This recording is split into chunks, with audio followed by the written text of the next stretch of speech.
Hello friends, आप सभी का स्वागत है आपके इस अपने परिवार में। तो जैसा कि जिस वैकेंसी का आपको एक लंबे समय से इंतजार कर रहे थे, जो विद्यार्थी सीईटी पास कर चुके हैं और जिनका स्कोर कार्ड अभी जारी हो चुका है, ये ग्रेजुएशन लेवल पे मैं आपको बता देता हूँ कि अधीनस्थ बोर्ड जो जैसे आरपीएससी बोर्ड सबसे बड़ी वैकेंसी आरएस करवाता है, उसी प्रकार से अधीनस्थ बोर्ड की सबसे बड़ी वैकेंसी में आप ये इसको बोल सकते हैं। इसका एक अपना अलग ही लहजा है। तो परीक्षा तिथि घोषित हो चुकी है। पहले मैं लिख रहा था, परीक्षा तिथि पहले ही घोषित हो चुकी है। इस वीडियो के अपन चर्चा क्या करने वाले हैं? योग्यता। योग्यता के बाद देखेंगे सिलेबस, और परीक्षा तिथि में आपको बताने जा रहा हूं। उसके बाद में ग्रेड पे और एक सिलेक्शन की रणनीति किस प्रकार से अपन बनाने वाले हैं, वे सभी चीजें इस वीडियो में अपन देखने वाले हैं। इसकी संपूर्ण जानकारी अपन लेंगे। तो सबसे पहले कैसे हो आप सभी? तो अगर जूनियर अकाउंट की तैयारी आप कर रहे हो, जूनियर अकाउंटेंट्स की अगर आप तैयारी कर रहे हो, तो ये वीडियो आपके लिए बहुत ही लाभदायक है। ठीक है। लगभग अपना परीक्षा तिथि घोषित हो चुकी है, क्या क्या कितने पद हो चुके हैं। और इस वैकेंसी का है ना, देखो, एक ऑफिस वर्क होता है, इसका एक अलग ही क्रेज है अपने आप में। इसके अंदर मैं सब आपको बताने वाला हूं कि इसके अंदर वैल्यू, आपकी वैल्यू कितनी है, क्या कितनी ग्रेड पे है, सिलेबस क्या है, योग्यता क्या है। तो आप इत्मीनान से बने रहिए अपने इस वीडियो में। तो मैं यहाँ पे आगे वाले स्लाइड के अंदर लिख देता हूँ परीक्षा तिथि एकदम अच्छे से, क्योंकि लंबे समय से इसकी तैयारी नहीं चल रही। कारण देखो, कारण भी मैं अपन बता देते हैं क्यों नहीं चल रही। क्योंकि अभी अब सीएटी पास करके आए हैं, और जो सीएटी पास है ना, सीटी पास का मतलब 15 गुना लेंगे। आप सभी को पता है 15 गुना लेंगे। परीक्षा तिथि इसकी है 17 सितंबर। 17 सितंबर 2023। आज हो गई है 1 जून। जून, जुलाई और अगस्त और सितंबर, 4 महीने अपन मान सकते हैं। मोटा मोटी 3.5 महीना अपन ये मान सकते हैं कि अपने पास 3.5 महीना रहा है। उसके अंदर पढ़ना क्या क्या है, देखो, सिलेबस की भी अपन चर्चा करने वाले हैं। इसके अंदर आएगा क्या, 12 सब्जेक्ट है लगभग। और इनकी 12 सब्जेक्ट की तैयारी अपन कैसे कर सकते हैं मैं बता देता हूं। और मैं बता देता हूं कि इसके अंदर 2 पोस्टें आएगी, तहसील राजस्व लेखाकार। आगे लिखा हुआ भी है, मैं आपको पीडीएफ के अंदर वहां पे दिखाऊंगा। तहसील राजस्व, तहसील राजस्व लेखाकार। ठीक है। इसका नाम भी आपने बहुत ज्यादा सुन रखा होगा। जॉब प्रोफाइल के बारे में मैं आपको बताने वाला हूं। और एक और है कनिष्ठ लेखाकार, कनिष्ठ लेखाकार। ठीक है। ये है टीआरए, और ये है जेआरए, जूनियर अकाउंटेंट्स, जूनियर अकाउंटेंट्स जेआरए। ठीक है। ये है तहसील राजस्व अकाउंटेंट्स। यहां पर अगर अंतर की मैं बात करूं, देखो, अगर हम फॉर्म भरेंगे ना, उस टाइम प्रीफरेंस भराएंगे, तो सबसे पहले ज्यादा तहसील के अंदर अपना ही रुतबा होता है, तो लगभग तहसील के अंदर भरते हैं। और उसके बाद कनिष्ठ वाले भरते हैं। ठीक है। अगर इनमें फर्क की बात करूं मैं, तो मैं फर्क आपको बता देता हूं। तो नॉर्मल है वो तहसील राजस्व लेखाकार, पावरफुल माना जाता है। जिस प्रकार से तहसील के अंदर तहसीलदार होते हैं, आरएस अधिकारी होते हैं, उसी प्रकार से ये तहसील के अंदर पावरफुल है। इसकी यहाँ पे इसका रीजन क्या है, यहाँ पे थोड़ा सा ट्रांसफर है ना, वो ज्यादा नहीं होते, और सेम टू सेम आप बोल सकते हैं। और कनिष्ठ लेखाकार के हर ऑफिस के अंदर आप एक लेखाकार चाहिएगा, वो एक कनिष्ठ लेखाकार होता है, उसका ट्रांसफर होते रहते हैं, ट्रांसफर की कोई प्रॉब्लम नहीं होती है उसमें। ठीक है। तहसील तहसील लेवल पे अलग वैल्यू होती है, और कनिष्ठ लेखाकार की मतलब वैल्यू तो होती है, ये नहीं बोल सकते वैल्यू नहीं होती, पर इससे ज्यादा तहसील लेखाकार की वैल्यू होती है। ठीक है। अब देखो, ये L10 की वैकेंसी मैं बता देता हूँ। आगे वाले ले लेते हैं। देखो, ये L10 की है। L10 मतलब लेवल 10, यानी 3600 ग्रेड पे की है। ठीक है। और अब की आपको ये ताज्जुब होगा कि वो एग्जाम, जिस आरएस का एग्जाम मैं बोल रहा हूँ, वो एग्जाम जिनमें प्री होता है, मेंस होता है, फिर इंटरव्यू होता है, वो भी लगभग लगभग आरएस जो एग्जाम एलाइट करवाता है, आरएस एलाइट जो एग्जाम करवाता है, वो भी पे लेवल 10 के होते हैं, पे लेवल 10 के होते हैं, ठीक है। तो और इसके अंदर केवल एक एग्जाम है। तो यहाँ पे मैं बात करता हूँ सैलरी वगैरह की। सैलरी की थोड़ी सी मोटा मोटी मैं बता देता हूँ। सीटी अलाउंस वगैरह मिलता है, फिक्सन मिलता है, और ये जो प्रोबेशन पीरियड के अंदर लगभग आपको 23,700 रुपए मिलते हैं, ठीक है। 42% जो अभी डीए है, 42% डीए है, और उसके अलावा एचआरए है, किसी शहरों में 9% है, किसी में 18% है, ठीक है, प्लस सीटी अलाउंस, सिटी अलाउंस।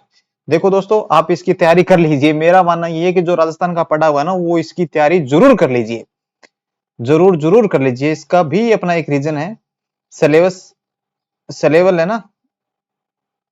देखो, कोई है वो लेवल 10 नहीं समझ रहा, तो मैं आपको बता देता हूँ। सैलरी प्रोबेशन पीरियड के अंदर 23,700 रुपए। प्रोबेशन पीरियड क्या होता है? प्रोबेशन पीरियड 2 साल के अंदर जो 2 साल के अंदर जो सैलरी बनती है वो 23,700 रुपए होती है, और उसके बाद 42% डीए, 9 और 8% सिटी अलाउंस, ये सब भी होता है।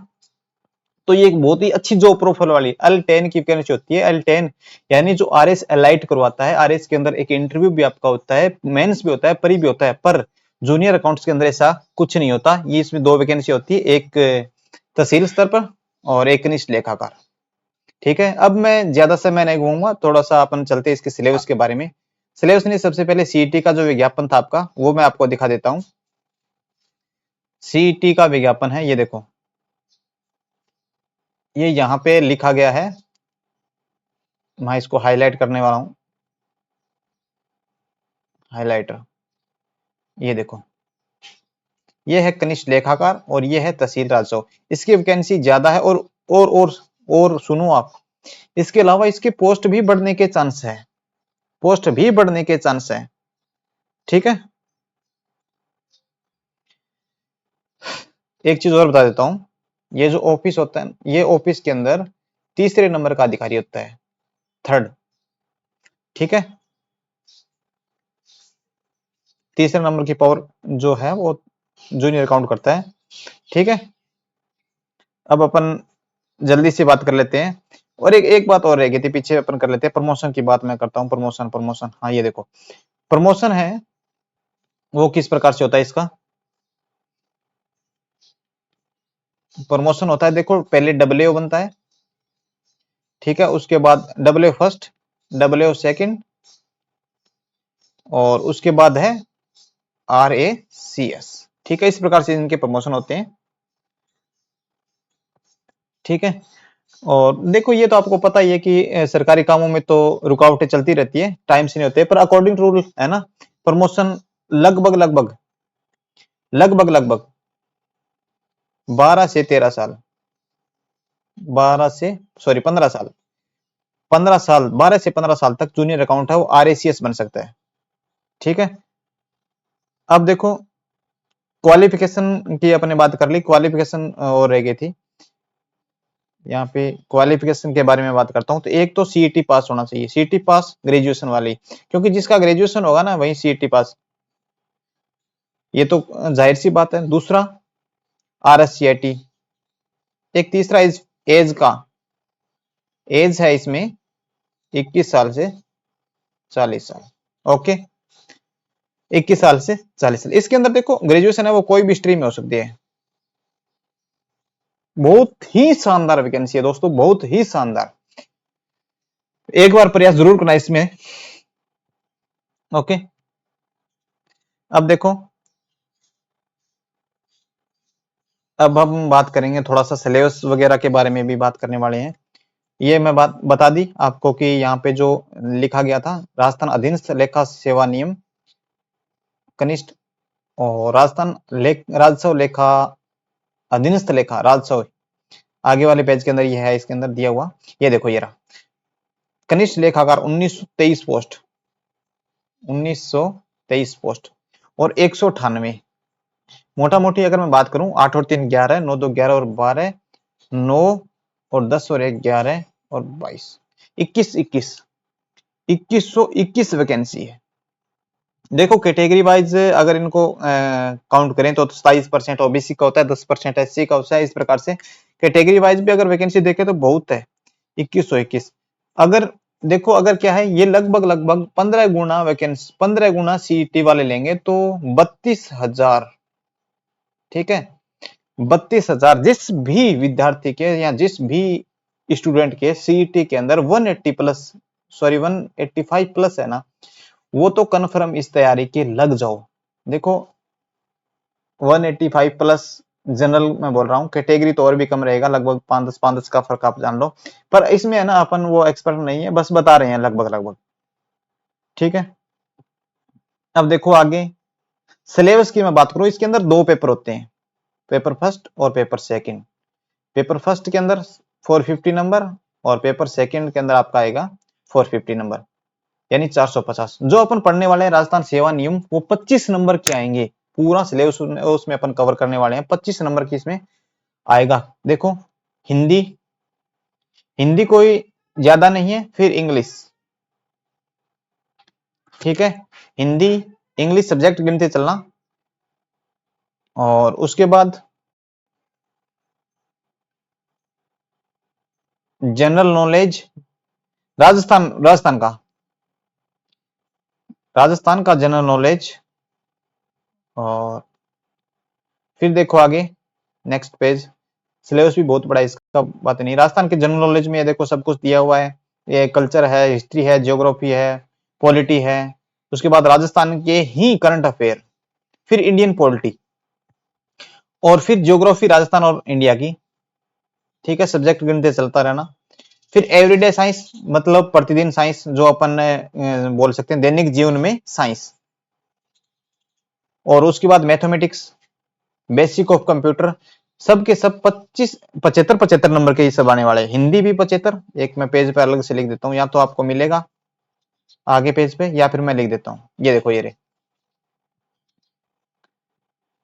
हिंदी भी 75 नंबर की, इंग्लिश भी 75 नंबर की, सामान्य ज्ञान भी 75 नंबर का, दैनिक विज्ञान भी 75 का, और मैथ 75, और कंप्यूटर के मूल सिद्धांत भी 75। 2.5 घंटे के अंदर 450 नंबर। और इसी प्रकार से इसके दो पेपर होंगे, मैंने पहले ही बता दिया था। पेपर फर्स्ट के अंदर ये आने वाले हैं 1, 2, 3, 4, 5 और 6। 6 इसमें नाम है, आपको ये भी पता है, 6 इसमें नाम है। पर यहाँ पे देखो कितने सब्जेक्ट होंगे सामान्य ज्ञान के अंदर, हिस्ट्री, पॉलिटी, ज्योग्राफी। और दैनिक विज्ञान में फिजिक्स, केमिस्ट्री, बायोलॉजी, एग्रीकल्चर, सब आता है, थोड़े थोड़े टॉपिक है। दैनिक विज्ञान बोल रखा है, इसका मतलब ये नहीं है कि सब कुछ। ये देखो राजस्थान की ये तो खास बात है कि सबसे पहले अपना टॉपिक वाइज सिलेबस दे देते हैं, और हो जाता है बाहर से भी है, क्योंकि आरएस असम भी बोर्ड ये ले रहा है, ठीक है। नेक्स्ट देखो, वो जो बात करने वाले हैं सेकंड पेपर की, सेकंड पेपर के अंदर बिजनेस मेथड, बही खाता, ये रहा सेकंड पेपर के बारे में, ये जानकारी ये रही अपनी।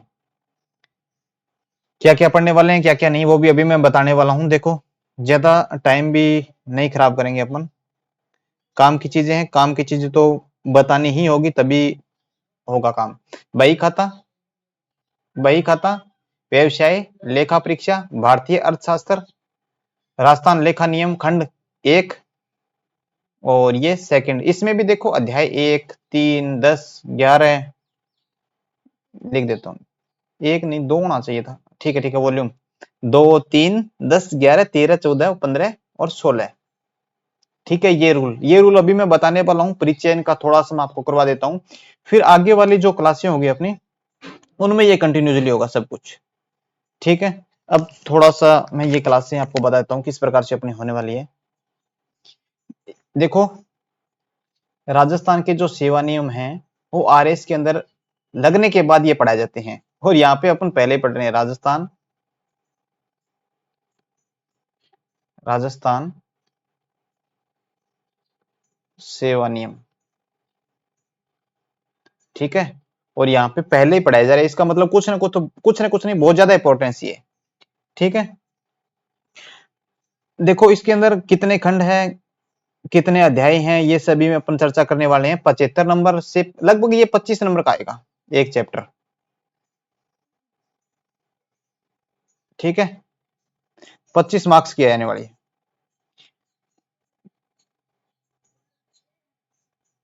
तो यहाँ पे खंड प्रथम मैं आपको बताना हुआ, ये देखो यहाँ पे पीछे दिया हुआ है खंड फर्स्ट। ठीक है, खंड फर्स्ट, खंड फर्स्ट में बात कर रहा हूं। नया पेज ले लेते हैं।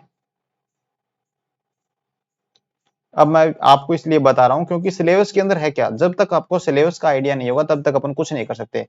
खंड प्रथम अपने को दिया गया सिलेबस के अंदर, उसके बारे में अपन बात करने वाले हैं। तो उसके भाग है कुल 7। देखो सातों के सातों नहीं पढ़ने, कुल भाग कितने हैं 7, बस अपने नॉलेज के लिए पता होना चाहिए। कुल भाग है अपने 7 और अध्याय है 16। ठीक है, और नियम है 167। ये सभी नहीं पढ़ने, जितने पढ़ने हैं वो मैं आपको बता देता हूं। खंड 1 में क्या पढ़ना है पहले भी दिया हुआ है, 2, 3, 10, 11, 13, 14, 15 और 16। ठीक है, ये भाग अपने को पढ़ने हैं। ठीक है, तो देखो पहले भाग फर्स्ट की बात कर लेते हैं। भाग फर्स्ट के अंदर वैसे अपने को इसमें भाग फर्स्ट पढ़ना नहीं है। भाग फर्स्ट के अंदर क्या क्या होता है सिर्फ अपने को जानकारी लेनी है, मैं आपको बता देता हूँ। जैसे ही क्लासेस स्टार्ट होगी नेक्स्ट वीडियो से, तो भाग फर्स्ट के अंदर अध्याय फर्स्ट में अपना दिया गया है अध्याय फर्स्ट। अध्याय फर्स्ट में क्या दिया गया है, परिचय। देखो परिचय मैं आपको पढ़ाने वाला हूं क्योंकि कोई भी वीडियो हो या फिर कोई भी सिलेबस में परिचय अपने को आना ही चाहिए। ठीक है, नेक्स्ट है अध्याय 2। अध्याय 2 में है परिभाषाएं, डेफिनेशन। अध्याय 2 में क्या है, परिभाषाएं। ठीक है, ये अपने दिए हुए नहीं है, पर भाग 2 के अंदर देखो ये हो गया भाग फर्स्ट। अब भाग 2 अपने सिलेबस के अंदर गिवन है। थोड़ा सा सिलेबस की भी चर्चा कर रहे हैं अपन, अभी सिलेबस की ही बात कर रहे हैं। भाग 2, भाग 2 के अंदर क्या है, अध्याय 3। अध्याय 3, अध्याय 3 में क्या गिवन है, अध्याय 3 में है सेवा की सामान्य शर्तें। सेवा की सामान्य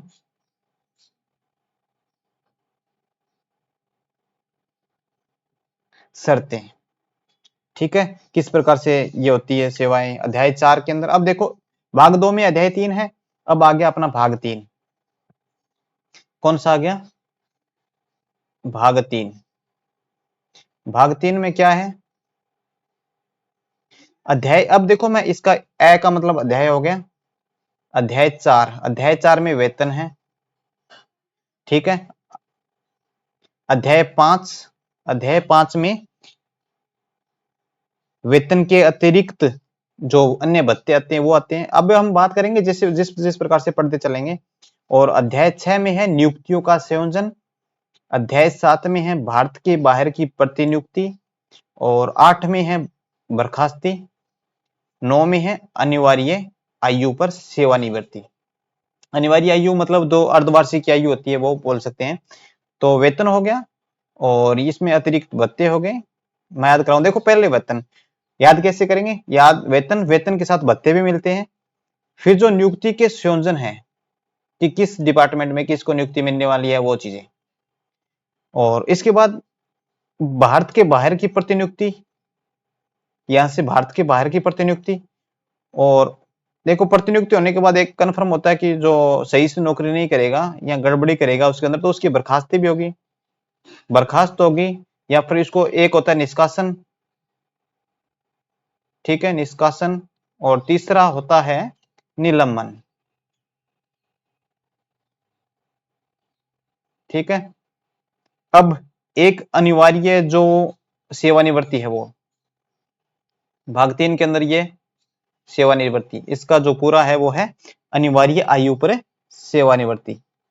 ठीक है, अब देखो भाग 4, भाग 4 वैसे दिया हुआ नहीं है, भाग 4 इसमें दिया हुआ नहीं है। भाग 4 में क्या है, मैं आपको एक बार मोटा मोटा बता देता हूं। अवकाश है अध्याय 10 और 11 में, और 12 में कार्यकरण काल है। अध्याय बोलते हैं इसको, अध्याय 10 और 11। 12 क्या है? कार्यकरण। ओके, नेक्स्ट है अपना भाग 5। भाग 5 है विदेशिक सेवाएं, लिख देता हूं भाग 5। ये सब अपन डिटेल से पढ़ने वाले हैं नेक्स्ट वीडियो से। अभी तो अपना जो परफॉर्मा बोल सकते हैं वही चल रहा है, ठीक है। वैदेशिक सेवाएं यहाँ पे मैं लिख देता हूं। जिस जिस प्रकार से पढ़ेंगे मैं नोट्स बनवाता चलूंगा। वैदेशिक सेवा और स्थानीय निधियों के अधीन सेवाएं, ये विदेशिक सेवाएं होगी 13 नंबर अध्याय में, और 14 में होगी स्थानीय निधियों की अधीन सेवाएं। अब भाग 6 नेक्स्ट पेज पे लिखेंगे। भाग 6,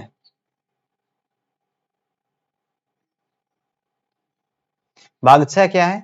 भाग 6 के अंदर केवल अध्याय 1 है, इंपोर्टेंट भी है, ठीक है। यहाँ पीछे एक अध्याय 12 था, वो अपना इंपोर्टेंट नहीं था। सेवा अभिलेख, सेवा अभिलेख, ये हो गया भाग 6। भाग 6 के बाद, भाग 6 के बाद भाग 7 अधिकारों का प्रदत्तीकरण। भाग 7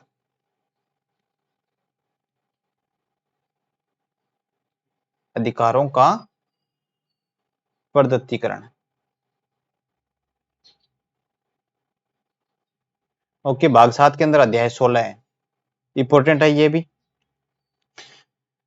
और फिर ये देखो, मैंने पहले ही बता दिया था कि कनिष्ठ जो लेखाकार है और राजस्व लेखाकार, उसमें थोड़ा सा डिफरेंस है। उसमें जो भाग दिए हुए कि खंड 13, 14, 15, 16 किसी में गिवन है, किसी में नहीं है, तो ये अपन बाद में चर्चा करेंगे नेक्स्ट वीडियो से। और अच्छे से ये करने वाले हैं सेवा प्रदाता नियम। तो आज के लिए इतना ही। खुश रहिए, मौज मस्ती कीजिए, बड़ों का आदर कीजिए, महिलाओं का सम्मान कीजिए। Thank you so much.